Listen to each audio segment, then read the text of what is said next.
저는 오늘 사도행전 28장 16절에서 31절 말씀 중심으로 해서 나의 소망 되시며 생명이신 예수라는 제목으로 하나님 말씀을 증거하겠습니다. 사도행전이 28장에서 끝나잖아요. 여기 28장 31절에 보면 담대히 하나님 나라를 전파하며 주 예수 그리스도께 관한 것을 가르치되 그 많은 사람이 없었더라. 이게 이제 사도행전 마무리가 되는 말씀입니다. 그 후에 바울은 어떻게 했는가? 우리가 아는 바로는 로마의 감옥에 갇혔다가 풀려나서 여러 군데 선교하고 다니다가 결국은 다시 2차에 붙잡혀서 풀려나지 못하고 그때 순교한 것으로 그렇게 우리가 알고 있습니다.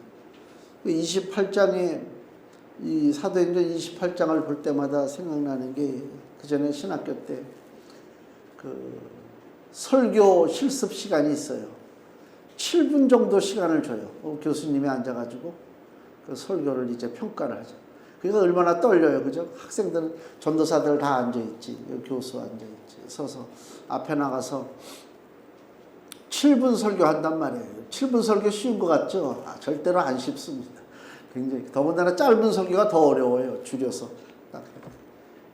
7분 설교하는데 어느 전도사가 제목이 사도행전 29장 이런 설교를 했어. 제목이. 그게 뭐냐면 28장에서 끝나는 게 아니고 복음은 이제 계속된다. 그래서 사도행전 29장이다. 이제 그런 의도를 가지고 설교한 그게 이제 기억에 남아요. 사도행전 볼 때마다. 맞는 얘기죠. 복음은 끝나지 않았습니다. 복음은 지금도 바울이 세상을 떠난 지 2000년이 됐어도 지금도 여전히 복음은 전파되고 있다. 근데 지금 우리가 받아들이는 이 복음, 우리가 보는 성경 상당 부분이 하나님께서 바울을 통해서 우리에게 전달해 주신 거예요. 그러니까 바울이 그만큼 비중이 크죠. 일을 많이 했단 말이에요. 예수님께서 바울이 예루살렘에서 고난받을 때에 밤에 예수님이 하신 말씀이 뭐라고 그래요? 사도행전 23장을 보시면 바울이 그 말씀을 듣고 위로와 소망을 가지고 핍박을 견뎌냈어요. 사도행전 23장 11절 그날 밤에 주께서 바울 곁에 서서 이르시되 담대하라 내가 예루살렘에서 나의 일을 증거한 것 같이 로마에서도 증거하여야 하리라 하시니라. 예수님이 바울에게 친히 말씀하시기를 너 로마에 가서 복음을 전해라. 그 얘기입니다. 근데 이 로마에 가서 복음을 전하는데 그 과정을 보면 사도행전 마지막 부분을 이렇게 쭉 보면 보통 바울이 고난받는 게 아닙니다. 그래서 성경이 참 진리의 책이라고 하는 게 바울이야말로 하나님이 선택한 일꾼이요 뭐 굉장한 능력이 있고 죽은 자까지 살리잖아요. 그럼에도 불구하고 사도행전 후반부에 오면 바울이 그저 고난당해. 그 자기를 괴롭히는 사람들 한번 좀 예수의 이름으로 기도해가지고 저들을 꼬꾸라뜨리고 그냥 결박해버리고 그냥 요절을 내고 막 좀 이렇게 신나게 했어야 되는데 그런 게 없이 바울이 이리 끌려다니고 저리 끌려다니고 뭐 갖은 고난을 다 겪는단 말이에요. 이게 진리예요. 이게 허풍이 없죠. 거짓이 없어요. 과장된 것이 없어요. 그대로 사도 바울이 하나님의 뜻을 이루기 위해서 로마에서 복음을 전하기 위해서 그 바울이 받는 그 갖은 고난 그것을 조금도 숨김없이 성경에 그대로 기록하고 있다. 그게 예루살렘에서 유대 동족들에게 핍박을 받고 죄수가 됐잖아요. 죄수가 됐는데 재판받는데 재판이 2년 이상을 재판을 끌어요. 그러니까 이게 사람이 재판받다가 지쳐서 나가 떨어진다니까. 자기의 자유로운 삶이 없어졌어요. 이제 묶였단 말이에요. 묶여서 2년 이상을 우리 식으로 표현하면 구치소라고 그러잖아요. 미결수. 아직 죄가 결정되지 않은 사람들. 미결수가 들어가는 것이 구치소인데 거기에 이제 붙잡혀가지고 2년 동안을 바울이 재판을 받고 억울한 옥살이를 하고 또 총독들이 사도 바울이 워낙 유명한 인물이니까 총독들이 사도 바울을 만난단 말이에요. 어떤 인물인가? 여기 보면 사도행전 24장을 보세요. 24장 24절. 이게 지금 감옥에 갇혀 있을 때 일어난 일이잖아요. 재판받을 때. 사도행전 24장 24절. 수일 후에 벨릭스가, 그 당시에 유대 총독입니다.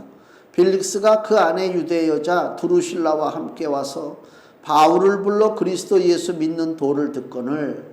이제 바울이 예수의 복음을 전하니까 감옥에서도 총독이 자기 부인을 데리고 와서 바울에게 지금 도대체 네가 전하는 그 예수 하나님의 나라가 뭐냐, 그거를 지금 총독이 지금 듣고 있는 거란 말이에요. 25절. 바울이 의와 절제와 장차 오는 심판을 강론하니 벨리스가 두려워하여. 총독이 두려워할 만한 이야기를 했다. 무슨 얘기를 했길래? 의와 절제와 장차 오는 심판. 쉽게 얘기하면 한국의 유명한 목사님을 대통령이 청와대로 불러서 목사님, 이 대통령에게 좀 하실 말씀, 하나님 말씀을 좀 한 말씀 하시죠. 그랬을 때 어느 목사가 의와 절제와, 이게 다 책망의 말씀입니다. 의라고 하는 얘기는 뭐예요? 당신은 의롭지 못하다, 그 얘기 아닙니까? 당신은 죄인이다 말이에요. 절제 얘기를 왜 합니까? 너 절제하지 못하는구나.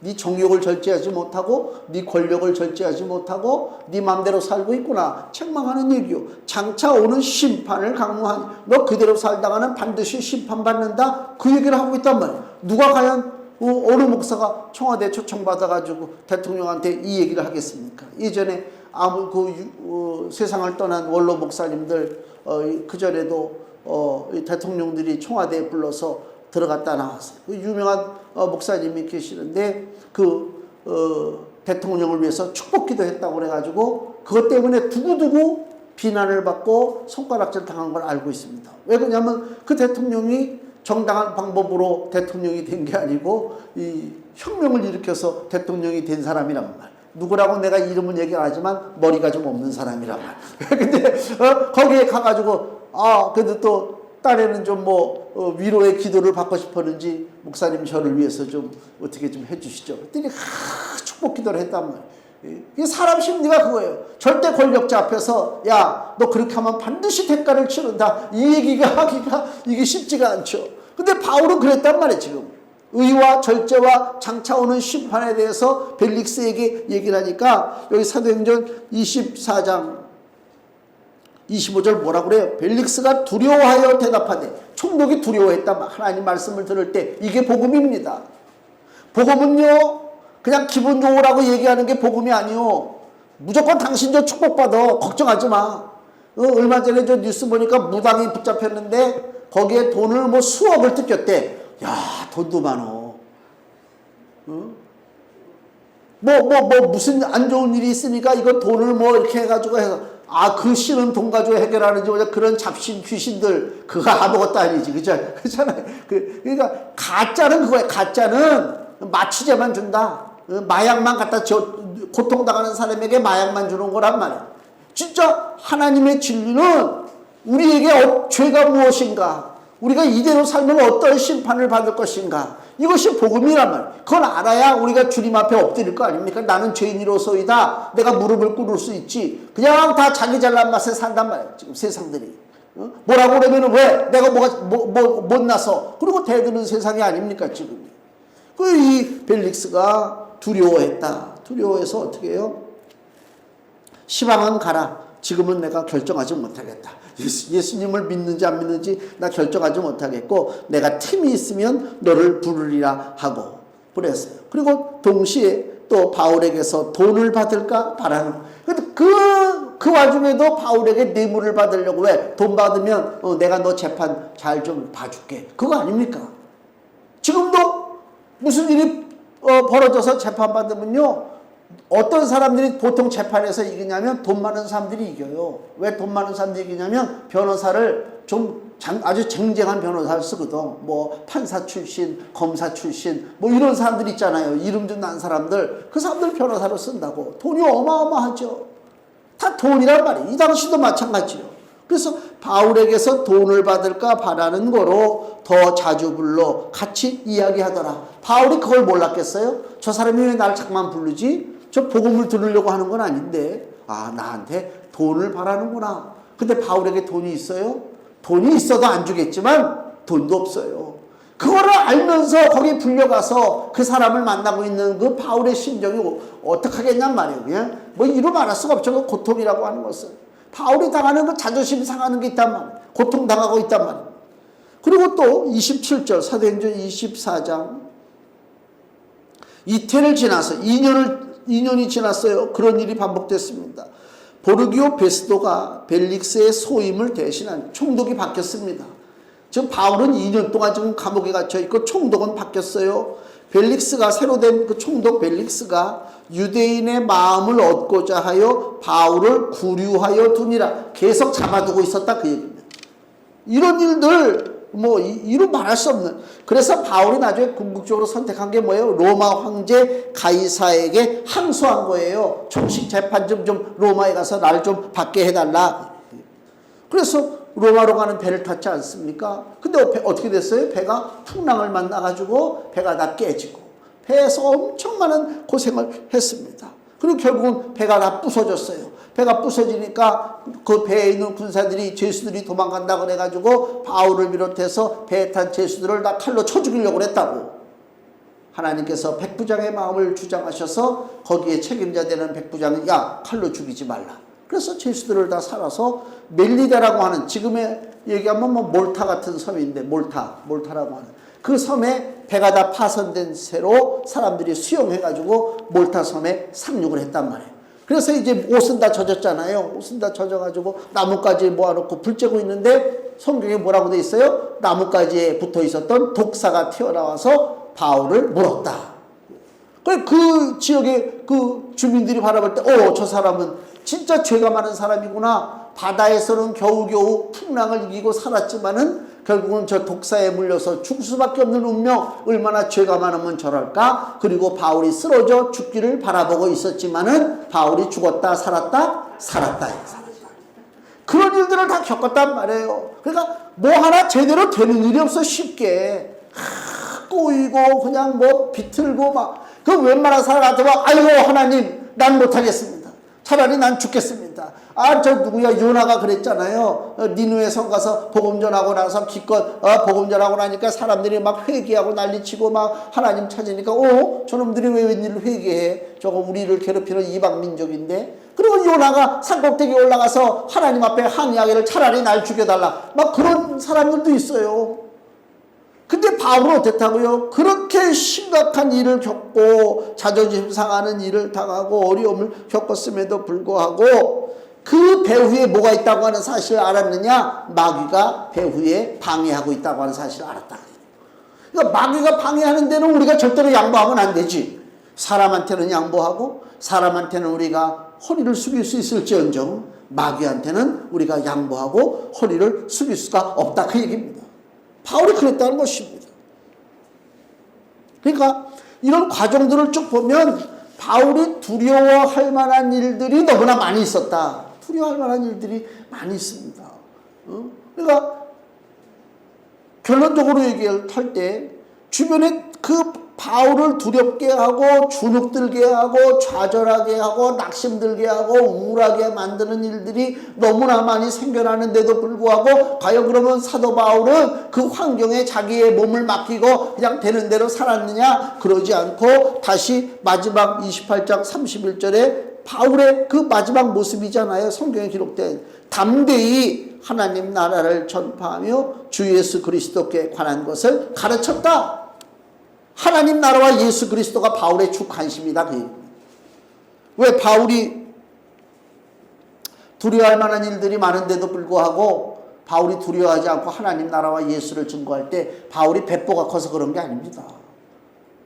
바울도 우리하고 똑같은 사람입니다. 고린도전서 2장을 보세요. 고린도전서 2장 3절에서 5절 말씀. 고린도전서 2장 3절에서 5절. 내가 이 고린도 교인들에게 하는 얘기입니다. 사도 바울이 내가 너희 가운데 거할 때 약하며 두려워하며 심히 떨었노라. 바울도 겁먹어요. 바울도 떤다니까요. 두려워한단 말입니다. 똑같은 인간이에요.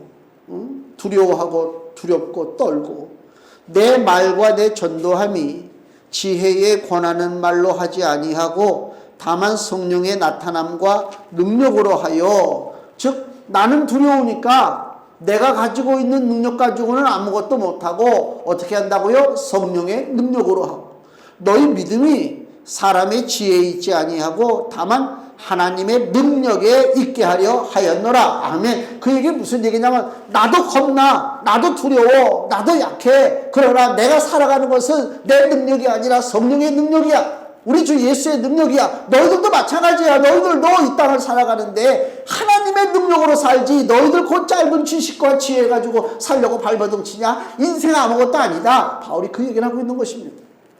예? 지난 주간에 우리 교회에서 같이 자랐던 친구가 세상을 떠났어요. 이제 우리 나이 또래 벌써 이제 그렇게 세상을 떠나니까 좀 느낌이 좀 남다르더라고요. 장례식장에 갔는데 그 특이하게 그 꽃 같은 게 하나도 없고 단에 그 사진 있잖아요. 본인 사진. 그러니까 막 이 영정 사진도 아주 밝게 영정 사진도 찍을 때 너무 우울하게 찍지 마세요. 그거 나중에 오는 사람들이 보면 너무 그렇잖아요. 근데 아주 이를 드러내면서 싹 이렇게 웃었더라고. 그게 지금 보기 좋더라고. 그렇게 가장 컨디션이 좋을 때 가서 찍으세요. 이렇게 멋있게. 그리고 여기 막 뭐 무슨 사진 또 병상에 누워서 뭐 하는 사진부터 시작해서 여러 사진을 쭉 있어. 그 다음에 이쪽에는 이제 슬라이드를 쏘는데 옛날부터 있었던 그런 모습들이 있잖아요. 진짜 인생 아무것도 아니에요. 그런 거 보면 한 사람의 인생이 쑥 이렇게 가는 거라니까. 주님이 물어보시죠. 너 뭐 하고 왔냐? 그걸 물어본다니까요. 아무것도 아니에요. 진짜 이게. 저도 실감이 안 나요. 내 나이가. 우리 저 예전에 그 교회에서 그 주일학교 중고등부 교사로 활동하고 뭐 그럴 때 1년에 한 번씩 그 여름 성경학교 다 끝나고 나면 그 교회 차, 뭐 관광차 이런 거 빌려가지고 뭐 한 100여 명이 동해안으로다가 이제 수련회를 가잖아요. 가면 뭐 옛날에는 그거 외에는 뭐 노는 길이 없지. 바닷가에 가서 언제 저는 고등학교 졸업할 때까지 바다 구경을 못했어요. 그 친구들이 여름방학 끝나고 막 새까맣게 타가지고 뭐 바다 얘기하면 나는 어떻게 태워야 되나? 나 뭐 바다 가본 적이 없으니까. 그랬던 사람이 이제 청년 되고 대학생 되고 교회에서 활동하니까 바다에 수영해 가니까 얼마나 좋아요. 그러니까 막 차에서 막 노는 거야. 막 노래를 불러대고 그냥 막 노는데 그럼 저 앞에 있는 그 책임자가 있을 거 아닙니까? 뭐 우리 쉽게 하면 저 권사님, 장로님들 그분들이 뜨고 와서 적당히 놀아. 딱 이러자. 그러면 속으로 에이고 꼰대가 야, 네, 야. 그때 그 양반들이 나이가 기껏해봐야 40살이나 됐을까? 그런 나이대들이고 우리는 이제 20살 그 초엽이고. 근데도 그 40살이 아유 어떻게 불쌍해 보여. 아이고 저기 놀 줄도 모르고 앉아가지고 저거 뭐하고 있는 건가 이 꼰대들이. 그랬던 시절이 엊그제 같은데 내가 그 꼰대의 꼰대가 됐다니까. 이게 보통 이거 아무것도 아닌 눈 한번 감았다 뜨면 저기 드라마라니까. 응? 그 바울 얘기가 뭐예요? 너희들 네 지혜와 능력을 바라보고 사느냐? 아이고 이런 그렇게 살지 마라. 하나님의 능력, 성령의 능력을 가지고 살라. 바울이 그 얘기를 하고 있는 거란 말입니다. 우리가 붙잡아야 될 얘기입니다. 그럼 바울은 자기도 두렵고 떨었지만은 결과적으로 바울이 복음 전하는 모습을 이렇게 보면 전혀 주눅들지 않잖아요. 왜 그랬을까요? 내가 진짜 무서워야 할 대상이 누군지를 알았기 때문에 그래요. 내가 진짜 무서워야 할 대상이 누구냐? 바로 우리 하나님이란 말이에요. 하나님만 무서워하면 돼요. 사람 무서워할 거 아무것도 없어요. 성경 볼까요? 구약성경 잠언 말씀을 보세요. 잠언 19장 23절. 잠언 19장 23절. 여호와를 경외하는 것은 이게 경외한다는 얘기가 두려워한다는 얘기입니다. 물론 의미가 더 깊죠. 경외라고 하는 것은. 여호와를 경외하는 것은 사람으로 생명에 이르게 하는 것이라. 경외하는 자는 족하게 지내고 재앙을 만나지 아니하느니라. 하나님을 두려워하는 자는 이 땅에서 다른 걸 두려워할 게 없다 그 얘기입니다. 하나님만 두려워하면 돼요. 예수께서 또 말씀하기를 마태복음 10장 마태복음 10장 28절입니다. 마태복음 10장 28절 예수께서 말씀하기를 몸은 죽여도 영혼은 능히 죽이지 못하는 자들을 두려워하지 말고 뭐예요? 세상 사람들, 권력 있는 사람들, 무슨 뭐 힘께나 쓰는 사람들, 뭐 또 질병의 세력들 그겁니다. 그것들 두려워하지 말고 오직 몸과 영혼을 능히 지옥에 멸하시는 자를 두려워하라. 누구요? 하나님. 하나님을 두려워하라. 그 얘기 아닙니까? 그러니까 두려워할 대상을요 많이 만들어 놓지 마세요. 이것도 두렵고 저것도 두렵고 그러지 말고 그냥 한 분이야. 우리 하나님. 나는 하나님만 두려워. 하나님만 내 경외. 그래서 하나님 앞에 바로 살기 위해서 내가 남이 나를 보든 안 보든 나는 하나님이 늘 보고 계시니까 내 삶을 내가 바르게 해야 되겠다. 그걸 갖고 사는 거예요. 그게 바로 윤리요. 그게 도덕이요. 우리 기독교인들은 세상적인 윤리, 세상적인 도덕을 뛰어넘어야 된다. 왜? 하나님이 보시니까. 근데 기독교인들이 세상 사람들보다도 못해. 이기적이고 자기 욕심만 챙기고 그거는 신앙이 아니지. 잘못 믿는 거잖아요. 거짓된 믿음이 너무나 많죠. 사람은 속일 수 있어도 하나님은 속일 수 없다. 그래서 두려운 거란 말이에요. 두렵다. 그러니까 하나님을 두려워하는 믿음으로 살 때에 다른 걸 두려워할 필요가 없어요. 그 하나님이 나에게 명령하셨어요. 너 로마에 가서 복음을 전하라. 근데 방해가 와요. 사람들이 핍박을 해요. 안 무섭지. 왜? 더 무서운 분이 나를 명령하셨는데. 아무것도 아니지 그까짓 거. 그런 믿음을 가지고 살라는 것입니다. 바울이야말로 얼마나 교만한 사람인지 몰라요. 사도행전을 보면요. 사도행전 8장을 보세요. 사도행전 8장 3절에 이렇게 표현됩니다. 경건한 사울이, 이 바울이죠. 사울이 교회를 잔멸할세 각 집에 들어가 남녀를 끌어다가 옥에 넘기니라. 굉장히 잔인하죠. 핍박을 하고 있단 말이에요. 교회 다니는 사람들을. 또 사도행전 9장을 보세요. 9장 1절에서 2절. 사울이 주의 제자들을 대하여 여전히 위협과 살기가 등등하여 대제사장에게 가서 다메섹 여러 회당에 갈 공문을 청하니 이는 만일 그 도를 쫓는 사람을 만나면 즉 예수 믿는 사람들을 만나면 물론 남녀하고 결박하여 예루살렘으로 잡아오려 함이라. 이렇게 바울이 기세가 등등하고 교만하고 뭐 그랬단 말입니다. 이런 바울을 한 번에 쓰러뜨린 분이 누구라고요? 우리 주 예수 그리스도께서 그 사도 바울을 쓰러뜨렸어요. 누구도 바울을 쓰러뜨릴 자가 없는데 예수님을 그가 만났다 그 얘기입니다. 사도행전 26장을 보세요. 사도행전 26장 14절. 바울이 재판정 앞에서 자기가 겪었던 일들을 지금 간증하는 거예요. 사도행전 26장 14절. 우리가 다 땅에 엎드러짐에 내가 소리를 들으니 히브리 방언으로 이르되 사울아 사울아 내가 어찌하여 나를 핍박하느냐. 가시체를 뒷발질하기가 내게 고생이니라. 이 가시체를 뒷발질한다는 얘기가 뭐예요? 이 짐승들 몰고 갈 때 옛날에 큰 돼지 같은 거 몰고 갈 때 사람들이 그냥 몰고 가는 게 아니고 이 채찍 같은 거 회초리로다 툭툭툭툭 치잖아요. 근데 만약에 짐승이 난 네 맘대로 안 가. 내 맘대로 갈래. 그리고 딴 길로 가게 되면 무슨 일이 벌어져요? 더 두드러 맞지. 막 후려치지. 바로 예수님께서 바울에게 하는 얘기 뭐예요? 가시체를 뒷발질하기가 네게 고생이라. 네가 지금 나를 거역하고 나를 대적하고 사느냐? 그것이 너에게도 고생이다. 내가 대답하되 바울이 대답합니다. 주여 누시니까? 주께서 가라사대 나는 내가 핍박하는 예수라. 여기에 바울이 쓰러진 거예요. 그렇게 잘난 척하고 내가 능력 있고 권세가 있고 지혜가 있고 배운 지식이 있다. 그리고 예수 믿는 사람들을 핍박하고 교회를 무너뜨렸던 바울 앞에 예수님이 나타나셨단 말이에요. 누구십니까? 나는 내가 핍박하는 예수라. 이 한마디에 바울이 꼬꾸라졌어요. 그 예수님이란 말이에요. 그 후로는 바울이 가장 두려워할 존재가 누구냐? 예수 그리스도예요. 다른 사람 없어요. 아무것도 없단 말입니다. 구약 성경에 보면은 그 삼손이 안타깝게 그 블레셋에 붙잡혀가지고 두 눈이 뽑히고 지하 감옥에 갇혀서 맷돌을 돌리고 그 다음에 그 블레셋의 신 다곤의 신전에 양팔이 묶이고 거기서 조롱을 당하고 뭐 이런 걸 우리가 보잖아요. 너무 화가 나잖아요. 왜 삼손을 하나님이 택한 일꾼인데 저렇게 치욕을 겪고 수치를 당하고 고통 가운데 왜 죽을 수밖에 없는가? 단 한 가지요. 삼손이 하나님이 삼손에게 그렇게 능력을 주고 권능을 줬는데 불구하고 삼손이 하나님을 두려워하지 않았어요.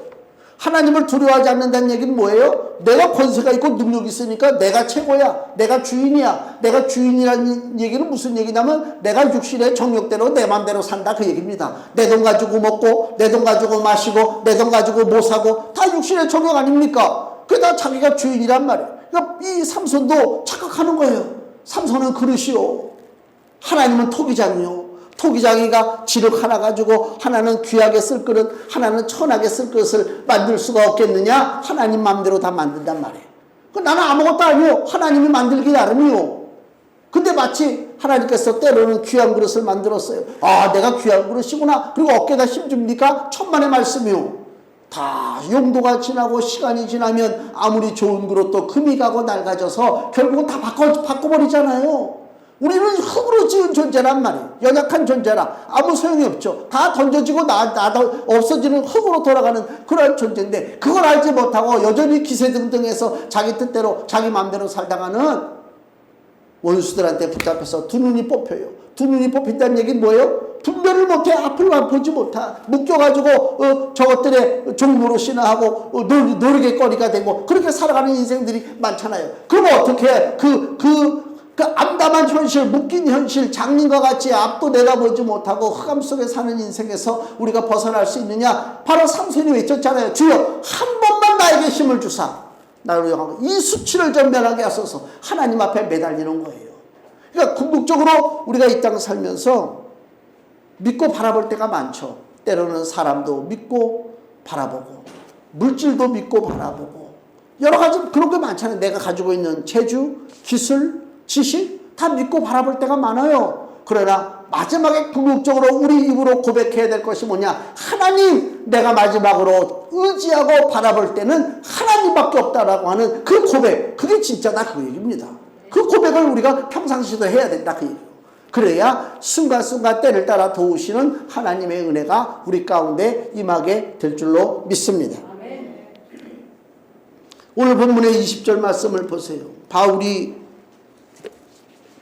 로마에 가서 이제 가택 연금을 당하고 거기에 제일 먼저 자기 동족 유대인들을 초청을 하고 그래서 얘기하는 거예요. 내가 여기 로마에 와서 가이사 황제에게 제가 항소하는 것은 이스라엘 민족과 싸우려고 하는 것이 아니라 나는 이러저러해서 너무나 억울해서 그래서 내가 죄가 없는 것을 밝히고자 내가 항소했다. 그러면서 20절 뭐라고 그래요? 이러함으로 너희를 보고 유대 동족들에게 하는 얘기입니다. 너희를 보고 함께 이야기하려고 청하였느니 이스라엘의 소망을 인하여 내가 이 쇠사슬에 매인 바 되었노라. 아멘. 뭐 때문에 지금 감옥에 갇혔다고요? 이스라엘의 소망 때문에.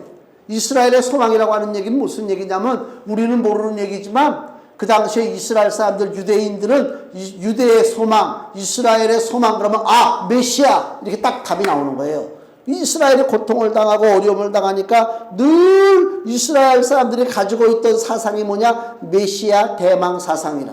즉 우리를 구원하기 위한 그리스도 메시아가 이 땅에 오신다 그 얘기입니다.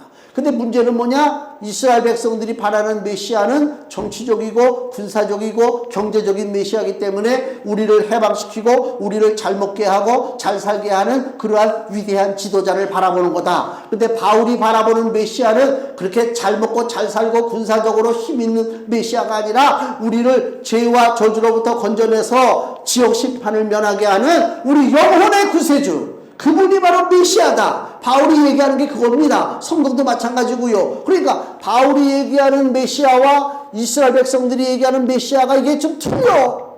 누가 잘못했다고요? 이스라엘이 잘못된 거지. 메시아를 잘못 바라보고 있다는 것입니다. 문제는 뭐냐? 이 땅에 살면서 얼마나 잘 먹고 잘 살고 나를 뭐 복되게 만들 지도자가 필요하다. 그게 중요한 게 아니고 네 영혼이 네 몸과 영혼을 등이 멸하실 그분 앞에 바로 설 수 있도록 만들어주시는 메시아. 그것이 진짜 소중하다 그 얘기입니다. 이 바울이 지금 이스라엘의 소망 때문에 내가 감옥에 갇혔다. 즉 예수 그리스도의 복음을 전하다가 내가 감옥에 갇혔다. 즉 그 얘기를 하고 있는 것입니다.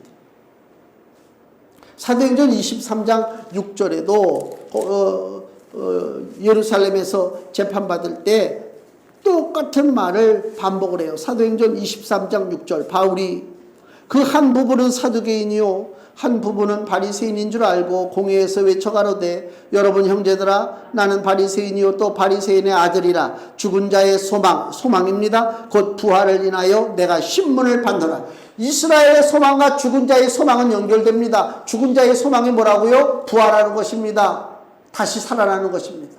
만약에 우리가 죽어서 흙으로 돌아가 영원히 그걸로 끝난다. 그것처럼 비참한 게 어디 있습니까? 죽은 자의 소망이 뭐라고요? 부활입니다. 근데 부활을 우리가 입으로는 다 얘기하는데 그 부활을 우리에게 선물로 주신 분이 딱 한 분 계시는데 그분이 누구냐? 바로 예수 그리스도요. 왜? 예수님이 그 부활을 직접 경험하셨기 때문에 그렇다 그 얘기예요. 자기가 경험하지 못한 것을 남에게 어떻게 줍니까? 그렇잖아요. 내가 맛보지 못한 것을 남에게 어떻게 만들어 줍니까? 요리를 못 만들잖아요. 예수님은 이미 부활하셨어요. 죽음을 이기고 부활의 그 놀라운 축복을 예수님이 경험하셨어요. 그렇기 때문에 우리가 예수를 바라볼 때 나도 부활할 수 있다. 그 소망을 가질 수가 있다 그 얘기입니다. 그래서 예수님은 부활하심으로 하나님의 아들이신 것이 증거가 됐단 말이에요. 그래서 이스라엘 사람들이 그때부터 예수님을 핍박하는 거예요. 왜? 하나님은 단 한 분인데 왜 예수가 하나님이야? 즉 그 얘기를 하는 거예요. 왜 예수가 하나님이지? 하나님은 한 분인데 왜 예수가 하나님이냐? 이것은 하나님 아버지와 예수 그리스도가 한 분이라고 하는 그 진리를 모르기 때문에 그래요. 우리가 신학적으로는 그거를 삼위일체라고 해요. 성경에서 뭐라고 얘기합니까? 구약의 이사야 9장을 보세요. 이사야 선지자가 이미 예언하기를 이 땅에 그리스도 메시아가 오시는데 거기에 대한 예언의 말씀이 이사야 9장 6절 말씀입니다. 구약 성경 976페이지 이사야 9장 6절에 이는 한 아기가 우리에게 낳고 바로 예수 그리스도 탄생을 얘기하잖아요. 한 아기가 우리에게 낳고 한 아들을 우리에게 주신 바 되었는데 예수님이 이 땅에 오셨어요. 그걸 지금 이사야가 바라보는 거예요. 앞으로 600년 700년 후에 일어날 일을 한 아기가 우리에게 낳고 한 아들을 우리에게 주신 바 되었는데 그 어깨에는 정사를 메었고 그 이름은 기묘자라 모사라 전능하신 하나님이라. 아기의 이름이 지금 이렇게 되는 거예요. 전능하신 하나님이라. 그 다음에 뭐라고요? 영존하시는 아버지라. 아들 예수가 태어났는데 이사야가 성령의 감동을 받아서 그 태어난 예수의 이름을 지금 얘기하는데 그 이름 중에 하나가 뭐라고요? 영존, 영원토록 존재하시는 우리의 아버지라 그 얘기입니다. 누굴 보고요? 예수님을 보고, 즉 예수 그리스도와 하나님 아버지는 어떻다? 다 한 분이다. 그 얘기를 하고 있는 거예요. 이게 진리요. 근데 이스라엘은 이 진리를 받아들이지 않는 것입니다. 또 요한복음 14장을 보세요. 예수님이 직접 말씀하셨어요. 요한복음 14장 8절.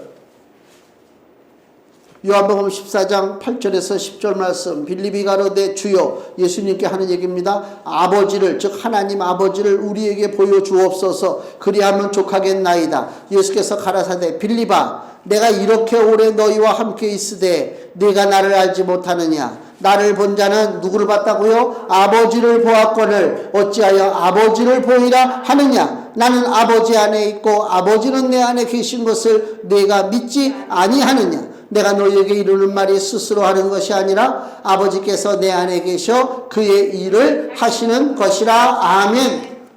예수 그리스도와 하나님 아버지가 어떻다고요? 같이 계시단 말이에요. 응? 이스라엘은 이거를 인정하지 않아. 지금도 이스라엘은 그래서 예수님을 인정 안 해요. 하나님은 한 분인데 예수가 하나님이야? 걔들은 성경을 모르니까 배우려고 하지 않는단 말이에요. 이게 얼마나 어리석습니까? 그 유대인들이 결국은 구원에서 다 지켜지는 거 아닙니까?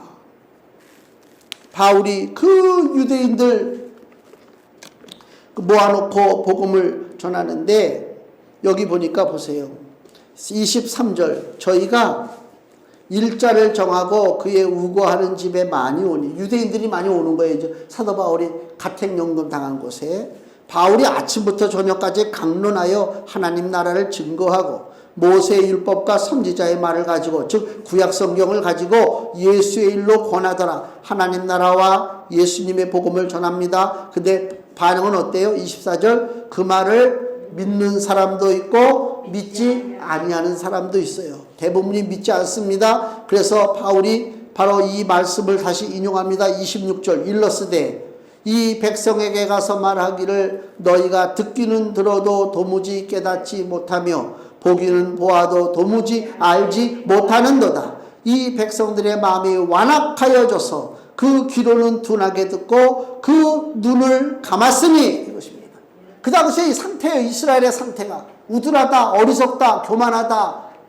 그래서 복음을 받아들이지 못하는 것입니다. 그렇기 때문에 무슨 일이 벌어집니까? 28절 그런즉 하나님의 이 구원을 이방인에게로 보내신 줄 알라 저희는 또한 들으리라. 그 저희가 누굽니까? 바로 우리들이 바로 그 저희입니다. 이스라엘이 복음을 거부했기 때문에 그 복음이 누구에게로 왔다? 우리에게로 복음이 왔어요. 감사하죠. 얼마나 감사한지 모릅니다.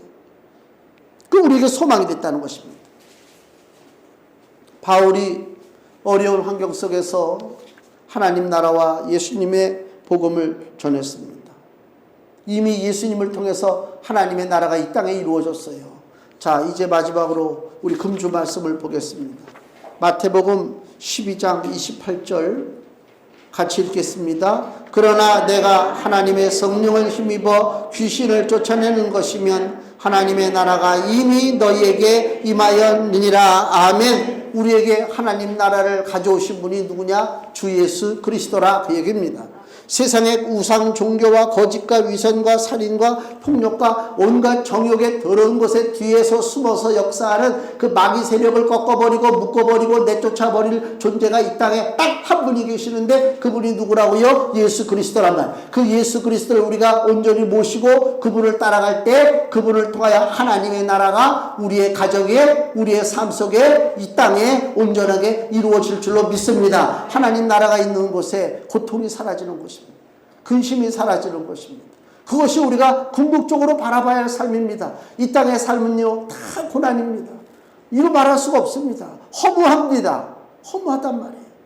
그 허무의 끝만 바라보지 마시고 예수를 통해서 우리에게 허락하신 하나님의 나라를 이 땅에서도 누리고 장차 영생의 복을 누리는 주님의 자녀가 되시기를 주의 이름으로 축원을 드립니다. 기도하겠습니다.